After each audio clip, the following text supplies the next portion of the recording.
Lo scorso ottobre era stato condannato in primo grado. Adesso, dopo che già il riesame aveva respinto il ricorso della difesa, lo ha fatto anche la Cassazione. Il terzo grado di giudizio ha definitivamente rigettato la scarcerazione del palermitano Giovanni Riggio, reo confesso dell'omicidio del meccanico favarese Giuseppe Mattina.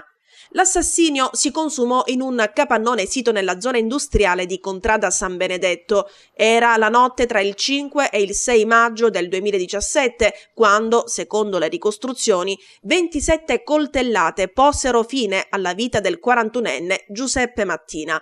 Sarebbe stato utilizzato un coltello da cucina lungo oltre 20 centimetri. Riggio, ucciso il socio in affari, si consegnò poche ore dopo ai poliziotti di Brancaccio. Durante il processo di primo grado, l'accusa, che contestava l'aver agito con crudeltà, aveva chiesto la condanna a 30 anni di reclusione in carcere. La pena stabilita dal giudice fu invece ridotta a 12 anni. La difesa del condannato si era rivolta poi al riesame ed infine alla Cassazione. I giudici Ermellini, si legge sul quotidiano La Sicilia, hanno però reso definitiva la decisione. Giovanni Riggio resta in carcere.